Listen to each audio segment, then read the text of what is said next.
Hey, what is up, guys? Flex Media here, bringing you yet another video on Dragon Ball Z Dokkan Battle.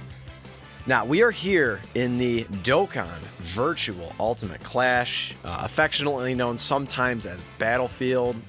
So essentially, what is this mode all about? Well, a lot of times, I mean, unless you're just like the smartest dude in the room and I'm missing something, generally, you are running mono teams, and this is sort of one of the only events in the game where mono teams are actually relevant and are strong enough in taking them down. Now, obviously, like, yeah, you could run mono teams in Dokkan events and be all right, but doing a mono team in something like Super Battle Road, short of the original 10, would be, you know, pretty challenging, right? So I think you could probably get it done on like Pure Saiyans or something, but I'm already way off topic, which oftentimes happens in these Battlefield videos. They're so long. So for instance, you know, spoilers ahead, but you know, this video is 35 minutes long, and your boy is trying to come up with commentary for 35 minutes. So it's impossible to just sit here and talk about, you know, for instance, Nappa, who's like the easiest opponent in the game. You know, it's really easy. So essentially, here's the deal. This is meant to be what's called end game content. So this is meant for players who have at least 112 units that are Dokkan Awakened in their box. So either TURs or LRs. So you can run them in this event, because otherwise you are sincerely going to struggle. Now, here's the thing. A lot of times what people will do for the very first stage, so in this case against Nappa, is you could go ahead and run the Ginyu Force. And now you'll have the option of running the Bardock squad, which is really, really cool, right? So you have a couple different options there. And I think clearly either team could get it done. I think realistically, so like I started with Extreme Tech. Oftentimes, unless you just have like the most insane luck and have like really, really stacked extreme teams, oftentimes you want to start out with your extreme teams and then use your super teams as the event carries on, because obviously each you know, subsequent boss is going to be harder and harder, right? So you definitely want to start out with the extreme teams, except for like, for instance, like this team here. Extreme Int is super strong. I love running Extreme Int. I just, it's got, you know, it's got a little everything. So like, for instance, you've got LR Cell, right? So LR Cell can give you the full heal. I actually really, really like LR Cell. He's probably the least impressive Dokkan Fest LR, unfortunately. They've really been pretty lackluster with the cell units in the game. I mean, you do have a couple of solid EZAs in the Tech Cell and the STR Cell. I'm not a big fan of Int Cell. He doesn't have enough defense for my liking. Now, obviously, again, like I mentioned, you can literally run any team and just plow through Dokkan events. So he could, you know, get you through a Dokkan event and such, but you know, Super Battle Road and things of that nature, he's not going to serve you very well. You know, correct me if I'm wrong here, guys. I'm not a big fan of Int Cell. But Extreme Int, man, he, you know, this team, so it's got healers like I was talking about. You've got LR Cell, gives you that full heal below 30%. You've got Buhan. You've got some really strong defensive units. So like you've got LR Bojack and Int Cell. He's very strong defensively as well. Particularly when you're up against more than one opponent, he's super strong. You've got, let's see, who else do you have? You have both Int Metal Coolers, so you've got the Metal Cooler Army, the Battlefield reward, who is the best Battlefield LR, in my humble opinion. I mean, you could probably make a case for Mecha Frieza and King Cold, but you can't rainbow them, so, you know, is what it is. And LR Mecha Frieza, I'm sorry, an LR Metal Cooler Army, they are half the cost. So I think best bang for your buck, it's definitely them. And LR Oob is good too. But, you know, this LR Metal Cooler Army, man, they riggedy wreck shit, man. They can actually get, like, potentially they could get 4 super attacks. And they just, I mean, it's not very likely that that happens. They get 2 additional attacks, each of which has a chance to become a super attack. And then they have a sliding scale of attack and defense. They can get up to an additional 90% attack and defense when your HP is really high. So they're just really, really solid. I could honestly talk about Extreme Int all day. I mentioned the healers before, so like you've got Int Buhan, probably. I would say potentially, he's at least a top 3 healer in the game still. Now, his EZA was overall a little bit underwhelming as time kind of went on. They really, really should have given him more defense per orb. They should have just gone attack and defense 20% instead of trying to make it, 10%. But I think they're kind of afraid. You see it with the Angel SS2 Goku as well, particularly when he EZAs, right? They're just afraid to give them too much defense, making them too strong. So for some reason, Dokkan, they like to pretend that they try to balance units, and I think, oftentimes they do. But then you've got units like, the Blue Fusions. I guess you could argue that they're balanced because it takes them 4 turns to transform. But once they transform, dude, it's just game over. Any event you're in, you basically get like a guaranteed W. They just do such insane amounts of damage. It just doesn't matter the opponent, right? Even Int UI Goku isn't going to do much against even a tech unit like Vegito Blue. And then, of course, like LR Kale and Caulifla, just these units that are absolutely, and utterly broken. LR Kale and Caulifla, they are legitimately like a broken unit. They put them in the game by mistake that way. There's no way they meant to do that on purpose. But anyway, guys, yeah, Extreme Int is really, really good. And here we are, we're already on the Extreme AGL, my Extreme AGL team. So I think I did something weird with the leader skill. And I just, what I told myself is after I click the button, I'm just like, you know what, doesn't really matter because we're gonna just roll through this, just plow through it, obliterate this event up to Jiren. Truly, it was pretty easy up to Jiren. And if you're a long-term player, like this account is over 800 days old. I think it's in the 870s or 880s. So I should be getting my 1,000-day Goku sometime this summer. So that's exciting. I mean, that's always exciting, right? I mean, if you make it 1,000 days in any game playing consistently, that is pretty good. And this is an interesting thing to talk about. So I love how people... they love to criticize others, particularly like free-to-play players who maybe have like insane, crazy luck. And they're like, I can't believe you spend money on a mobile game. Brr, brr, brr.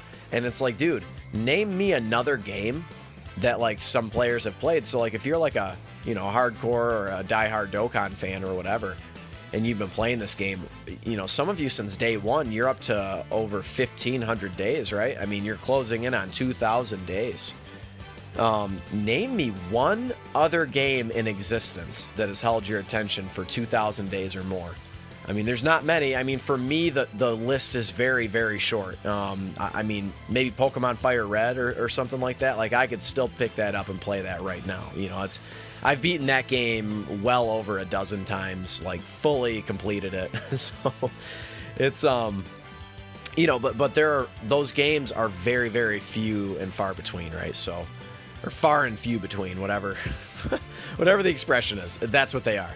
So, for you to want to spend money on the game, I don't necessarily think it's, I mean, number one, you shouldn't criticize how people spend their money unless it's absolutely like putting you in financial ruin or something like that. Then I think you should probably help out if it's your friend or something. But it's just one of these things. Like, name me another game that can do that. There aren't many.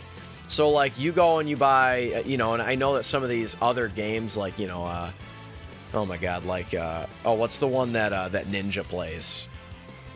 Oh yeah, Fortnite. I've never played one single round of that. I'm not much for shooter games, although that one seems like one I could potentially get into. I do like, I don't know, I do like open world games. I know it's not exactly like that, but I cannot stand a first-person shooter. And the fact that I think Fortnite is in third person, correct, where you can actually see the character, makes it a lot more tolerable for me. I don't know what it is, but just not being able to see my surroundings, in all directions, I cannot stand it. I've never been good at first-person shooters, and that's probably another reason why. And like I grew up playing games like Madden and stuff where you can see everything.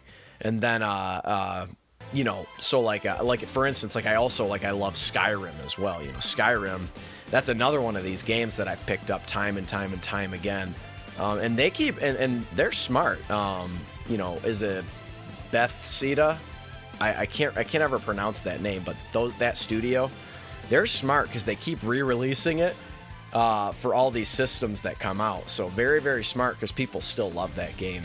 I can't wait for Elder Scrolls 6. It was a bummer that Elder Scrolls Online was kind of a flop, but Elder Scrolls 6 is going to be lit. I cannot wait for that one. I'm going to pick it up immediately, assuming it drops on the Switch.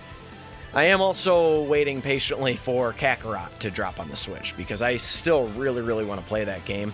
Now, I do have a PS4. I much prefer the style of the Switch. I love handheld games. That's why I love this mobile game. I love Pokemon games. You know, I love playing on the Switch. You know, I can play Super Smash Brothers and, you know, Breath of the Wild and all of these games, right? So that's I really do love handheld games. They've always kind of, you know, held my attention the longest. Just being able to pick it up and play it anywhere, right? But we are, again, just way off topic. So here we are on Bobbity. I didn't even realize. We're on Bobbity right now. Now, Bobbity, very, very, extremely annoying. He's probably the most annoying stage in all of Battlefield. Anytime I have to face him, I loathe it. Because what he does is he guarantee just seals all of your units. So now you are limited to doing only normal attacks. And the only exception to this would be if you had a unit that had an active skill. You know, and specifically one that does like ultimate damage type active skills. So, you know, Kid Goku or Gohan and Goten or the fusions as well. They can actually do their active skill and basically they one-shot Bobbity because Bobbity's very, very weak, but he just seals you and he can also stun you. So in this stage particularly, if you don't have an active skill unit, which I did not, you know, unless you count the androids, but I don't really count them. That's more of an exchange, I guess. But definitely run the active skill unit if you have it. But if you don't, then you want units that do additionals. So like both of those Brolys, they do sort of, well, transformed Broly, he does unconditional additionals. And then DBZ Broly, he does additionals. And not to mention they're all Fizz types, so they have that in the potential system as well. You know, you get a little bit of guaranteed additional there. But now we are on to Topo. Now, I sort of low-key wish I would have saved my Extreme Tech Team. I like my Extreme Tech Team a lot more. And for some reason, I don't know what my dumbass was thinking, just, you know, being a dumbass. I forgot to bring Int Kid Goku, who I recently just pulled 3 times instead of Cooler. But he is like any unit. I was just talking about active skills. But any unit, guys, that you can run with an active skill, you're going to want to take into Battlefield. Because there are going to be tough opponents where you're going to fall below the HP threshold. Some, like, for instance, Topo, you will get to 4 or 5 turns. I mean, yeah, I guess if you have, like, a complete whale box, then maybe, you know, you take him down sooner than that. But he reduces damage no matter what. So even if you have type advantage, and he's got just like a zillion HP. He's got like let's kind of check it out here. Like I think his health bars are like 2 million HP a piece. It's pretty crazy. So he's got like 20 million HP, I think. Well, let's double check that here, but I'm pretty sure. And now the thing about Topo is he's not going to hit you very hard. So in no way is that this Goku here. He's not very stellar defensively. You know, he is an LR, of course, but like, yeah, see, yeah, about 1.5 per health bar. So yeah, he's pushing 15 million health or so. But you know, he's not going to hit you very hard. The Gogeta has literally 0 defense on his passive, and he's, you know, still not hitting him very hard. But he can just stall you out. So if you're not able to do enough damage to him, slash if you're not able to heal and stuff, that's why I wanted to. Maybe next time I think I'd bring my Extreme Tech Team, or Extreme Int Team, excuse me. But I think I would rather bring them because they can at least heal. And, you know, they're just, my Extreme Int is just stacked, right? So just be careful with Topo, because he can stall you out because he's so damn tanky. But if you have units that can have, you know, can do crits and stuff, then you should be okay. Now, this is pretty crazy right here. So right now in the recording, we're at about 15 minutes-ish, and we still have 20 minutes to go. So it's pretty crazy. Once you get to the 3rd level, it's like that's when the fun starts, because, you know, the first, you know, 2 stages are pretty easy. As you saw, we just seriously like blitzed through them. Yeah, why in the hell did I bring Mai? It's not, she provides like attack and defense and key, of course, but like she literally can do no damage unless it's on a super, and she's still not going to do that much because Topo's damage reduction is so high. But as you guys have heard, you know, I will say Jiren completely lives up to his reputation. Jiren, for sure, is the hardest boss in any single Dokkan battlefield. And I do want to point out, I guess before we get into Jiren, if you guys are new to the game, or newer, let's say even less than a year into the game, you know, if you only have like a, let's just say 150-day account or a 200-day account, Battlefield might still be tough for you, and that is okay. You know, what you should do is you should complete the levels that you're able to complete so you can get those very, very valuable Battlefield gems. They are so incredibly rare. This is the only time you can get them. I mean, they're like on the same level as like orbs, right? So potential orbs. You can only get them, you know, essentially, well, I guess technically you get them 4 times a month, but you only get this big amount 1 time a month, you know, once every, you know, 28 days or so, or 29 days. I forget the exact, you know, cutoff. I think it changes every month too. But essentially, yeah, 1 time a month you can get this big amount, you know, roughly 200 and, I don't know, a little over 200,000 gems, probably 220,000 or something like that. I know it's not quite enough for a copy of LR Oob, so yeah, that somewhere in there. So that's why these sort of grumpy whales and stuff, they're so upset with Akatsuki and Bandai, because they kept adding, for a while there, they kept adding more and more and more units to Battlefield, and like there's just no way you can rainbow them all. And it honestly is kind of annoying, because again, these gems are just so damn rare. You know, you get 200,000, let's just say, for sake of argument, let's just say you get 220,000. I don't know the exact number, I'd have to double check, but, and then you can get, you know, 6,000 gems like 1 time a week after that. And you've got a unit like Mecha Frieza and King Cold that costs 300,000 in the Battlefield shop? Like, what? It's gonna take all of us over a year to rainbow him, unless you've been saving up gems like for months and months, you know, which a lot of people have, and that was probably smart of you.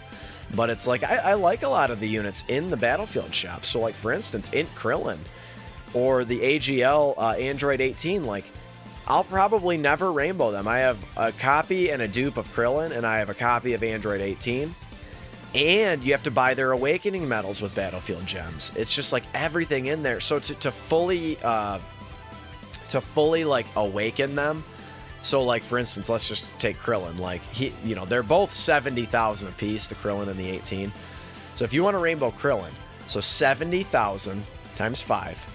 So that is 350,000, right? Yeah, 7 times 5 is 35. 350,000 plus 30 Battlefield. No, 70 Battlefield gems. So you're talking, you know, almost 500,000, dude, to rainbow Krillin. And he's good, but he's not like spectacular.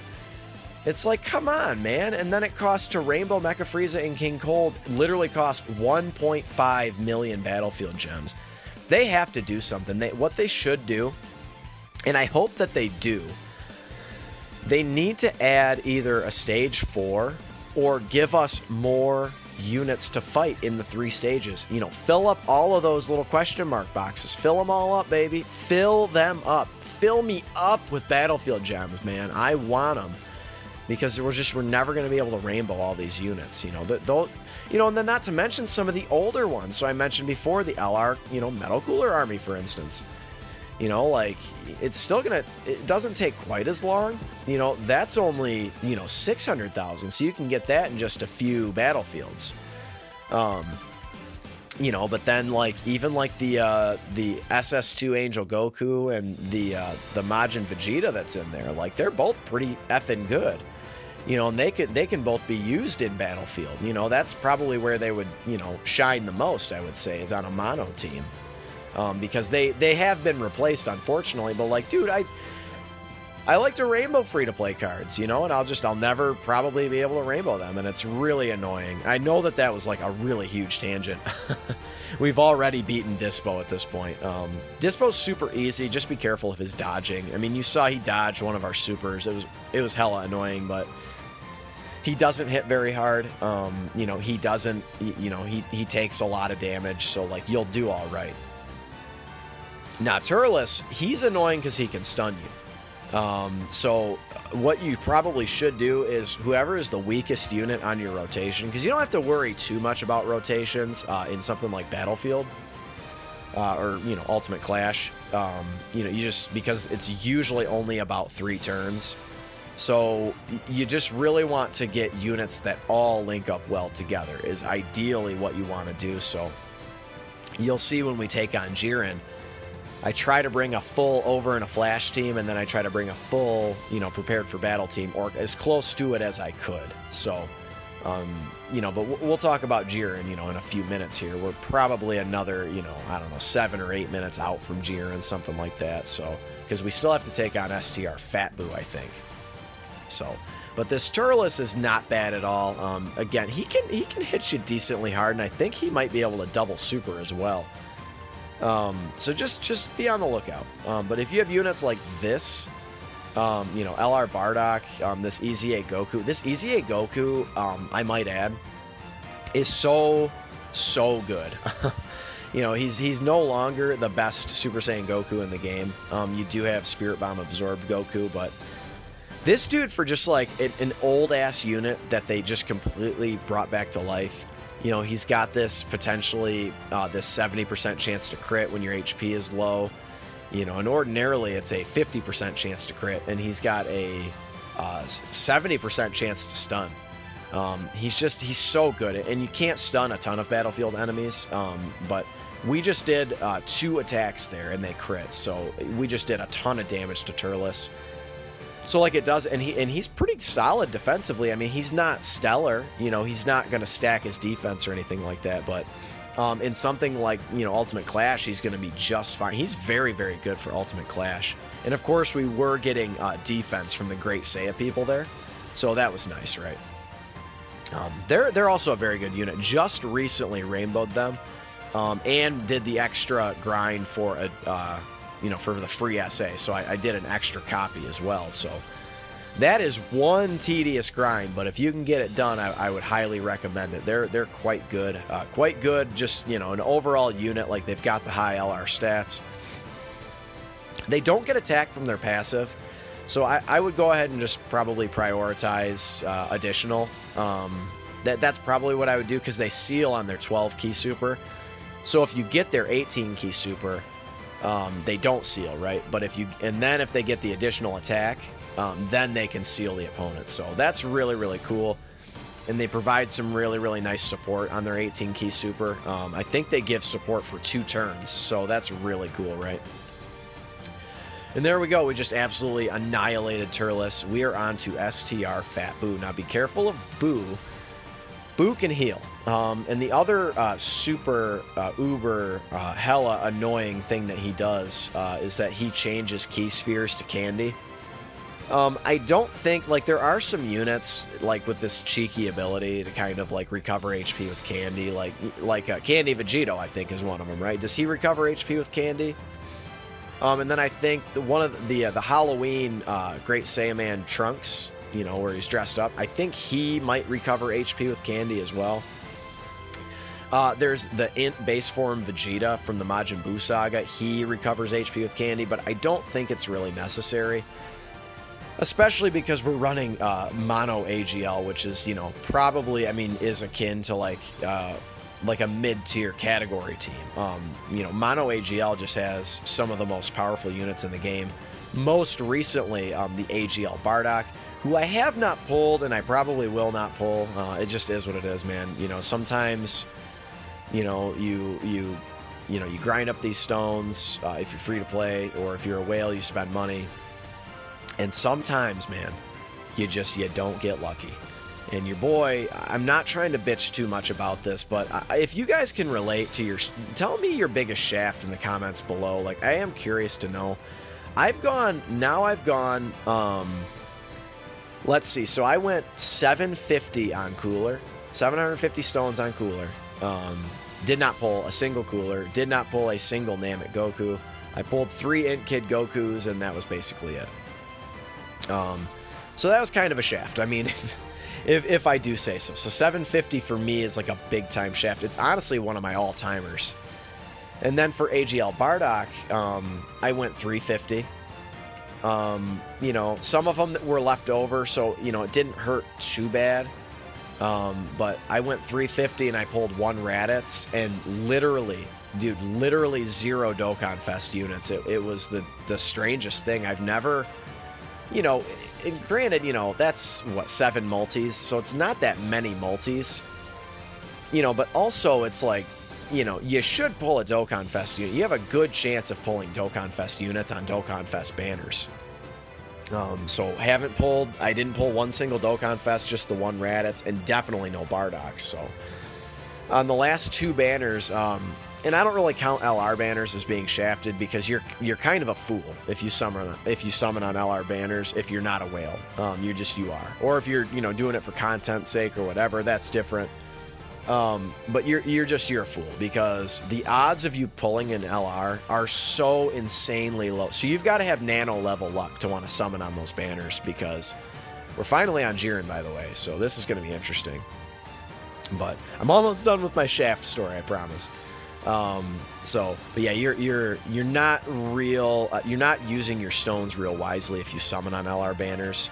You know, if you're very limited to pay, you know, limited pay to play or free to play, I just wouldn't do it. You know, if you want to test your luck on a single just to see if you get, you know, that 0.5% chance that you pull them, you know, go for it, I guess. But, you know, the odds are just not in your favor. So here we are.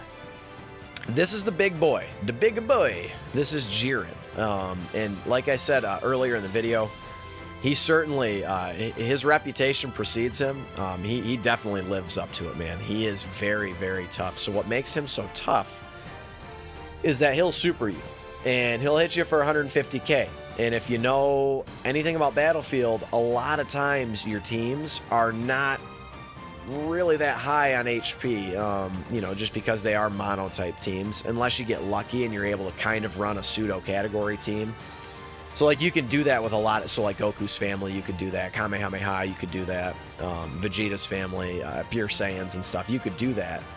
But, so right now, we don't really have any of those options. What I could have done and what I should have done probably, and I'll probably do it in the next, maybe I'll make a video on it. But I'm going to try to run a full Siblings Bond and Goku's family team. That's probably what I should have done.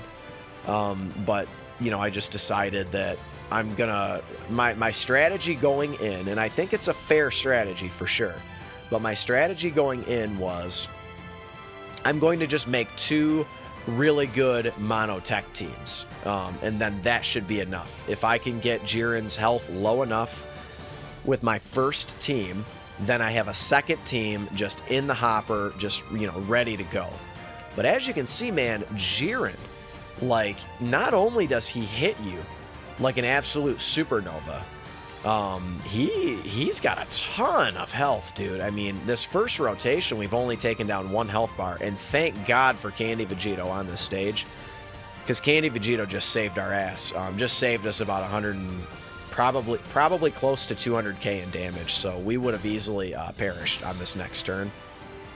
But the thing with Jiren, so he'll hit you for 150k, and defends well, got a lot of HP. What you can do to Jiren, though, is you can lower his attack. So if you have units that can lower attack, so for instance, like a tech unit that can, so LR Goku and Frieza, if you're lucky enough to have pulled them, or maybe you got them with coins or something, definitely bring them along, like on a primarily over in a Flash team build. And they're going to be able to do some really serious damage for you. And so right now, bam, they just lowered his attack as well. This Android 18, she's going to do very, very well. She's going to be an orb changer for you, so that's helpful too. But he's just got so much damn HP. I mean, he's got like, I don't know, like 3 million per HP bar. I mean, he's got like a ton of health. So when he supers and he hits you for all this damage, he also it's either massively or greatly lowers your defense.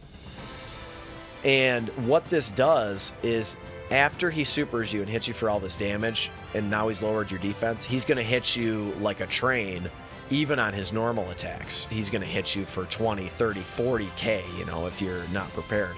So, like, he's even hitting Trunks there for a lot of damage. And Trunks is pretty... Now, he hasn't stacked up his defense quite yet, but he's still pretty stellar defensively. Now, mine is a 0 dupe, so right now he's going to lower his defense. So that stack of defense I just did is null and void. See, and there we are. We're taking 18,000. So that stack just, it didn't matter at all. It maybe saved us a little teeny tiny bit of damage, but it didn't really do much. I brought this Goku just because, you know, I think I have 3 dupes in him. I thought he was a powerful unit. Gogeta, I mean, he does just ridiculous amounts of damage. And he can actually, if he super attacks and then maybe he double super attacks if you get lucky, he can actually be decent defensively. I'm not going to say he's going to be good, but he's at least passable, you know. So right here, I'm at sort of a crossroads. Do I try to live to fight another day, or do I just go for the fucking gusto? And what I decided to do was just go for the gusto. And I probably should not have done that. What I probably should have done is put Goku and Frieza in that second slot. Because, you know, they would have still shared over in a Flash. I mean, this was just a blunder, you know. And then I wanted to try to do just a ton of damage with SS3 Goku here. And I really sincerely underestimated how tanky Jiren is. And sure enough, we die, right? So you lose.